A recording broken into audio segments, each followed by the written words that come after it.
Hi guys! For today's video, it's me once again, your Ate Jen, ang inyong Ate Jen na Palangyarang Vlogger! So for today's video, it's Saturday in the morning. So ayan, umuulan-ulan dito sa amin at ako ay pagod and then gutom. So bakit? Kasi nga ganito yun. So alam niyo mga ka-idol, ay dali-dali akong naglaba kasi nga ganito yon na nagising ako ng medyo maaga pa naman, 7, ganon. And then, tapos yung mister ko, paalis na nga ng 8 a.m. And then yung bianan ko, nag-ipon ng tubig kasi nga mawawalan daw ng tubig. So sabi ko naman, ha?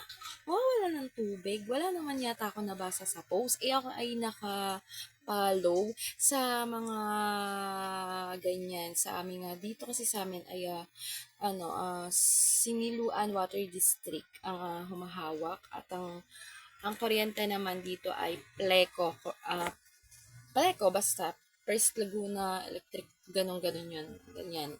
So kapag mayroong announcement talagang kahit papaano nakikita naman, o yaan, o diba yan. Tapos sabi ko, hala, mawawala ng tubig. Sabado ngayon, labahan. Edi, nainis pa ako. Sabi ko, paepal talaga yung siwadi na yan. Kung kailan Sabado, labahan ng mga nanay. Saka mawawala ng kuryente. Ay, ng tubig, diba? Dapat siguro, pag hating gabi na lang kayo tumarabaho, para naman hindi rin kami naaalintana, ha? Charot. Alam mo yun yung kasi pag umaga, gamit na gamit. O, diba? Parang gamit na gamit sa umaga yung tubig. Pag gabi, tulog na. Sana tulog na lang kami nagtatrabaho kayo. Charot lang. O, diba?